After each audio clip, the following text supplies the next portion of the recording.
Hello friends, बहुत बहुत स्वागत है आप सभी का मेरे यूट्यूब चैनल में।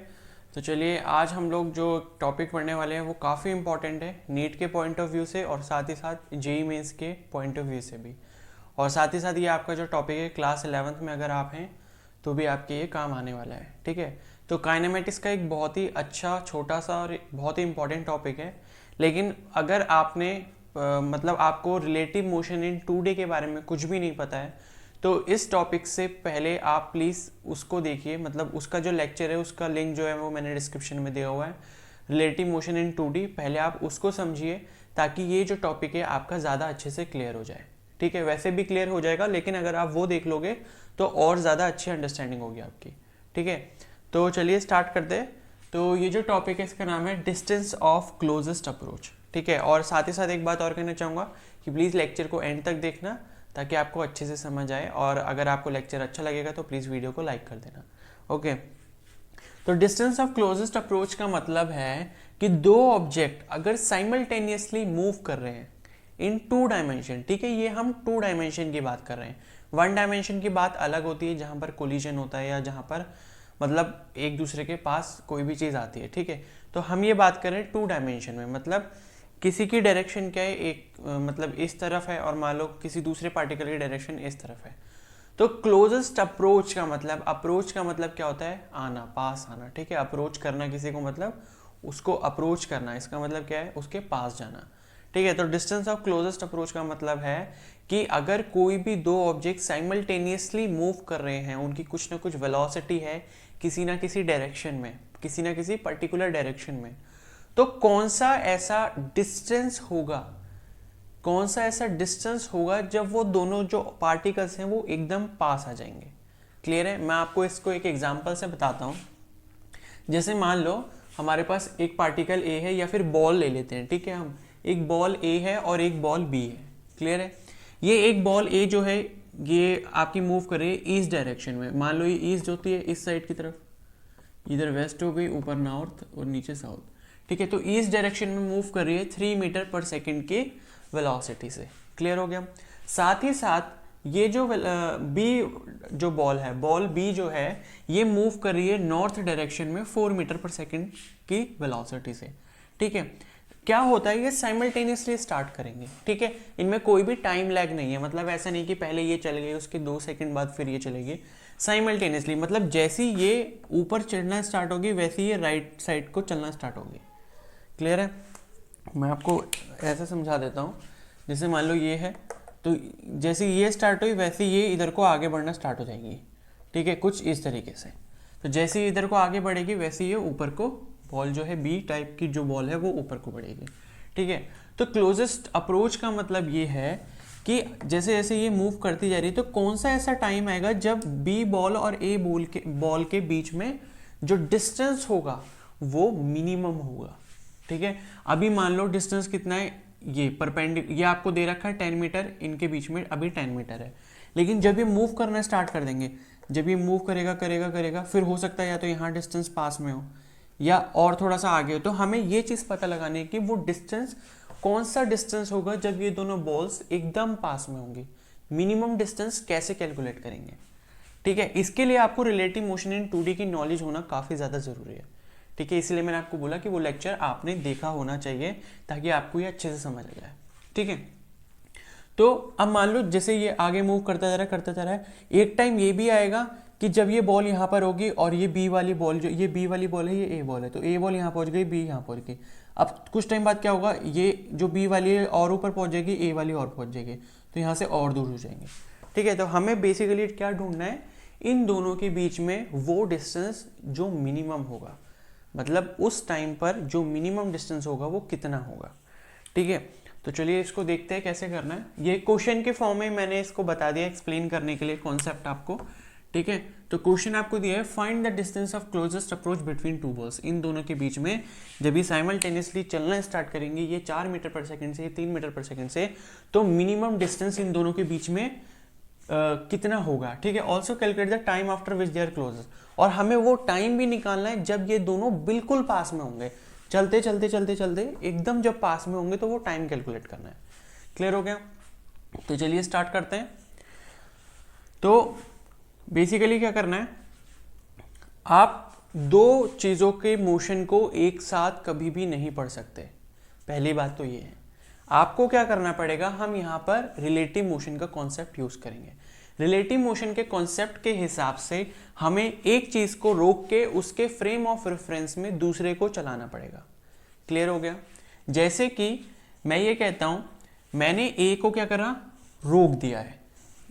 एट अ टाइम मैंने ए को रोक दिया है, तो ए को अगर मैं रोक दूं तो बी क्या है, ऐसे ऐसे मूव करने लग जाएगा। लेकिन क्या होगा, जो बी की वेलोसिटी होगी with respect to A. Clear है? मैं आपको समझाने की कोशिश करता हूं। जैसे ए की जो वेलोसिटी दी है 3 मीटर पर सेकेंड, ये किसके रिस्पेक्ट में, ग्राउंड के रिस्पेक्ट में। ठीक है, साथ ही साथ ये जो बी की वेलोसिटी है 4 मीटर पर सेकेंड, ये किसके रिस्पेक्ट में, ग्राउंड के रिस्पेक्ट में। मैंने क्या करा, ए को रोक दिया है। ए को रोकने के बाद मैं इस बी को चलने दे रहा हूं, मतलब ए को मैंने रोक दिया है, ए नहीं चल रहा है बिल्कुल भी, बी स्टार्ट कर दिया है चलना। लेकिन बी की मुझे जो वेलोसिटी मिलेगी वो किसके रिस्पेक्ट में होगी, ए के रिस्पेक्ट में। क्लियर है? तो इसका सॉल्यूशन लिखते हैं, ठीक है, तभी ज़्यादा समझ आएगा। तो आपको दी है velocity of A with respect to ground 3 metre per second. Clear हो गया? Velocity of A with respect to ground. Velocity of B with respect to ground आपको दी है कितनी, 4 मीटर पर सेकेंड। ठीक है, अब मैं क्या करूंगा, इनको वेक्टर फॉर्म में लिख लूंगा। Velocity of A with respect to ground is equal to 3 metre per second. आप देख सकते हो, मैंने ये ऐसे बताया था कि अगर एक्स एक्सिस है तो आई कैप आप यूनिट वेक्टर लोगे, और वाई एक्सिस है तो जे कैप यूनिट वेक्टर लोगे। ठीक है, इसमें आई कैप होता है, इसमें जे कैप। अब ऊपर जाएंगे तो जे कैप पॉजिटिव होगा, नीचे जाएंगे तो जे कैप नेगेटिव होगा। लेफ्ट हैंड साइड में आई कैप नेगेटिव होगा और राइट साइड में आई कैप पॉजिटिव होगा।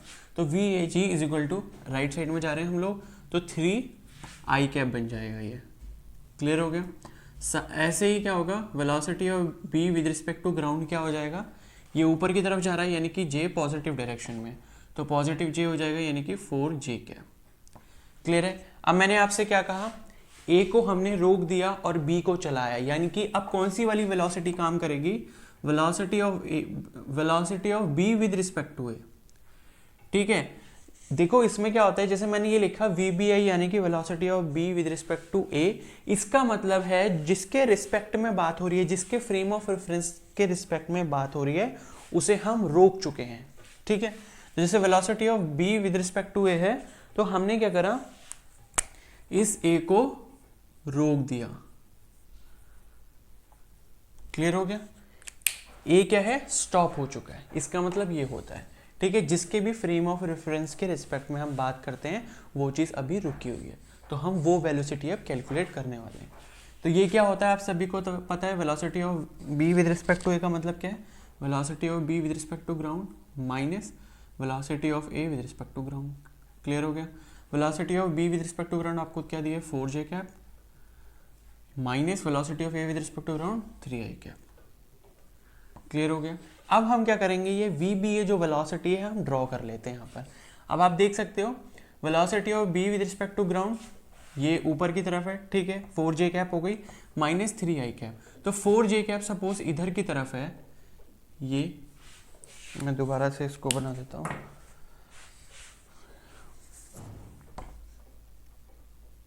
नीचे बना लेते हैं इसको। ठीक है, तो velocity of B with respect to ground 4 J cap ऊपर की तरफ है माइनस 3 आई कैप, यानी कि 3 आई कैप क्या है, लेफ्ट साइड में होगा, माइनस है इसलिए लेफ्ट साइड में। तो ये हमें वेक्टर मिल गया। अब मुझे अगर इसका रिजल्टेंट देखना है तो आप सभी को पता है इसका रिजल्टेंट कहीं ना कहीं इसके बीच में से जाएगा। क्लियर हो गई ये बात? ठीक है, अब साथ ही साथ अगर आपको इसका मैग्नीट्यूड चाहिए, ठीक है, velocity of B with respect to A, इसका मैग्नीट्यूड क्या होगा, velocity of B with respect to A का जो मैग्नीट्यूड होगा क्या हो जाएगा, √4 का स्क्वायर प्लस 3 का स्क्वायर। ये आप सभी को पता है क्या आ जाएगा, 5 मीटर पर सेकेंड। 16 + 9 25, 25 का रूट हो जाएगा 5। तो ये जो आपका रिजल्टेंट आया है इसका मैग्नीट्यूड जो हो जाएगा वो हो जाएगा 5। क्लियर है? तो ये 3 हो गया, ये 4 हो गया, ये 5 हो गया। इसका मतलब ये है कि ये पार्टिकल, जब ए वाला जो पार्टिकल है जब ये रुक चुका है और सिर्फ बी मूव कर रहा है किसके रिस्पेक्ट में, ए के रिस्पेक्ट में, तो इसकी जो रिजल्टेंट वेलोसिटी होगी ये इस डायरेक्शन में होगी। ये चीज़ आप सभी को समझनी है। क्लियर हो गया? ये हमने कैसे निकाला? रिलेटिव वेलोसिटी के कॉन्सेप्ट से। जब हमने ए को रोक दिया है तो जो वेलोसिटी ऑफ बी है विद रिस्पेक्ट टू ए, यानी कि ए रुक चुका है, तो उस टाइम पे इस तरफ, इस डायरेक्शन में जो इसकी वेलोसिटी होगी वो एक्ट करेगी, और इसका जो मैग्नीट्यूड होगा वो कितना हो जाएगा? Velocity of B with respect to A is equal to 5। ये हो गई आपकी इस डायरेक्शन में। क्लियर हो गया? ठीक है, तो मैं इसको भी ज्वाइन कर लेता हूँ। तो ये हो गई आपकी velocity of B with respect to ground. इस डायरेक्शन में क्या हो गई? Velocity of A with respect to ground. और ये क्या है? Velocity of B with respect to A. इतना काम आपका हो चुका है। अब आप ये चीज़ देख सकते हो, अगर आपको किसी भी लाइन से किसी भी पॉइंट का परपेंडिकुलर डिस्टेंस अगर मिल जाए तो वही क्या होता है? उसका शॉर्टेस्ट डिस्टेंस होता है। ठीक है, जब ए रुक चुका है और बी इस डायरेक्शन में ऐसे मूव कर रहा है इस वेलोसिटी के साथ, तो अगर मैं ये कहूं कि ए पॉइंट से परपेंडिकुलर डाल दूं अगर मैं इस लाइन पर, तो क्या मेरा यही वाला जो डिस्टेंस है, इतना डिस्टेंस, सपोज मैं इसको आर कह देता हूं, तो क्या मेरा आर जो डिस्टेंस है वो स्मॉलेस्ट होगा, यानी कि सबसे छोटा डिस्टेंस होगा। क्लियर है? मैं आपको दोबारा से बताता हूं। मैंने क्या करा? ए को रोक दिया है, बी को मैं मूव कर रहा हूं किसके रिस्पेक्ट में? ए के रिस्पेक्ट में, क्योंकि ए रुक चुका है। तो इसकी जो रिजल्टेंट वेलोसिटी होगी वो इस डायरेक्शन में एक्ट करेगी। इसका मैग्नीट्यूड कितना है? 5 है। ठीक है, ए रुका हुआ है। अब मान लो ये बी के मूव करने का पाथ ये वाला है। ठीक है, मैंने क्या करा? इस पाथ पे ये वाली जो लाइन है और ए पॉइंट से परपेंडिकुलर डिस्टेंस ले लिया, और परपेंडिकुलर डिस्टेंस आपको सभी को पता है शॉर्टेस्ट होता है, जिसे डिस्प्लेसमेंट भी बोला जाता है। क्लियर हो गया? तो ये क्या है? ए से लेके, मान लो मैं इस पॉइंट को क्या बोल देता हूँ? ई बोल देता हूँ। तो ए ई जो होगा ये सबसे छोटा डिस्टेंस होगा ए और बी के बीच में। मतलब पार्टिकल ए और बी के बीच में सबसे छोटा डिस्टेंस क्या होगा? आर डिस्टेंस होगा। या ई नहीं लेते हैं इसको, बल्कि बी डैश ले लेते हैं। ठीक है, बी डैश। तो आर जो डिस्टेंस है वो सबसे छोटा हो गया। ठीक है, आई होप आपको ये बात क्लियर हो गई होगी। तो यहां लिख देता हूं मैं कि A B dash is equal to R is smallest, या ब्रैकेट में लिख सकते हैं इसको distance of closest approach.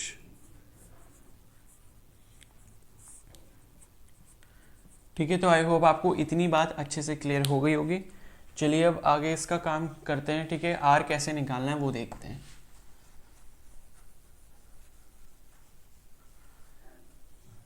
Clear हो गया? तो अब हमें क्या निकालना है? ये आर निकालना है। अब मैं आपको एक चीज और बताना चाहूंगा। ये जो लेंथ है ये आपको कितनी दी हुई है? 10 मीटर। यानी कि ए बी वाली लेंथ भी कितनी हो जाएगी? 10 मीटर हो जाएगी, क्योंकि इसके और इसके बीच में आपको क्या डिफरेंस दिया हुआ है? 10 मीटर का डिफरेंस दिया है। तो ए से लेकर बी तक की लेंथ कितनी हो जाएगी? 10 मीटर हो गई। क्लियर हो गया? साथ ही साथ आप ये वाला एंगल कैलकुलेट कर सकते हो। ठीक है, ये एंगल कैसे कैलकुलेट होगा आप सभी को पता है। ये आपको VBA, आपको ये वाला वेक्टर मिला था, यानी कि ये वाला वेक्टर, यहाँ से अगर tan थीटा की आप वैल्यू निकालोगे तो क्या 4/3 हो जाएगी, यानी कि परपेंडिकुलर अपॉन बेस। आगे बात समझ में? ये आपका परपेंडिकुलर है, ये आपका बेस हो गया, तो 4/3 हो जाएगी। यानी कि ये जो ट्राइंगल है ये मैंने आपको बता रखा है कि मान लो कि अगर एक ये ट्राइंगल है उसमें परपेंडिकुलर आपका 4 है और ये 3 है। ठीक है, हाँ, लेकिन हमें तो ये वाला थीटा निकालना है ना, यानी कि ये वाला थीटा निकालना है आपको। आपका जो ट्राइंगल बना है वो कुछ इस तरीके का बना है, लेकिन आपको क्या निकालना है? थीटा ये वाला निकालना है। लेकिन मैं अभी बात कर रहा हूँ इस वाले थीटा की। तो इस वाले थीटा के केस में परपेंडिकुलर अपॉन बेस ये हो जाएगा। अगर मुझे ये वाला थीटा निकालना है, अगर मुझे ये वाला थीटा निकालना है तो इसके सामने वाला परपेंडिकुलर लूंगा। इसके सामने वाला परपेंडिकुलर क्या हो जाएगा? ये 3 हो जाएगा, क्योंकि ये 3 है तो ये भी 3 है। क्लियर हो गया? तो 4/3 ना लिख के मैं इसको क्या लिखूंगा?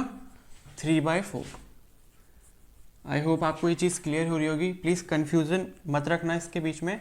ये 3i कैप हो गया इस डायरेक्शन में, आपका ये वेक्टर बना इधर 3i कैप। क्लियर हो गया? 4j कैप ऊपर की डायरेक्शन में, ये रिजल्टेंट गया आपका। ठीक है, मैंने क्या करा? मैं ये वाला थीटा निकालना चाहता हूँ, यानी कि ये वाला थीटा, ये थीटा सेम है। ठीक है, ये ट्राइंगल है। चलो मैं पॉइंट्स भी लिख देता हूँ। ये बी पॉइंट हो गया आपका, ये वाला ए पॉइंट हो गया, इसको हम ले लेते हैं ई पॉइंट, तो ये वाला क्या हो गया? ई पॉइंट हो गया। तो बी ए ई ये हो गया, हमको ये वाला थीटा निकालना है। तो tan theta is equal to उसके सामने वाला परपेंडिकुलर यानी कि 3 हो गया, और उसके साथ वाला बेस क्या है 4 हो गया। तो मैंने आप सभी को ये ट्रायंगल बता रखा है कि अगर सपोज ये ट्रायंगल है, उसमें ये एंगल थीटा है, थीटा के सामने वाली साइड 3 है और बेस अगर 4 है, तो ये थीटा जो होगा हमेशा क्या होगा 37 डिग्री। क्लियर हो गई ये बात। अगर थीटा के सामने 4 होता है या नीचे बेस में 3 होता है तो थीटा क्या हो जाता है 53 डिग्री। ये सब मैंने पीछे वाले लेक्चर्स में डिस्कस कर रखा है, तो आप वो देख सकते हैं। ठीक है, तो मुझे ये थीटा की वैल्यू कितनी मिल गई 37 डिग्री, यानी कि ये वाला जो एंगल है वो कितना हो गया 37 डिग्रीज। क्लियर हो गई इतनी बात। ठीक है, अब मैं इसको रब कर सकता हूँ, अब ये काम का नहीं है।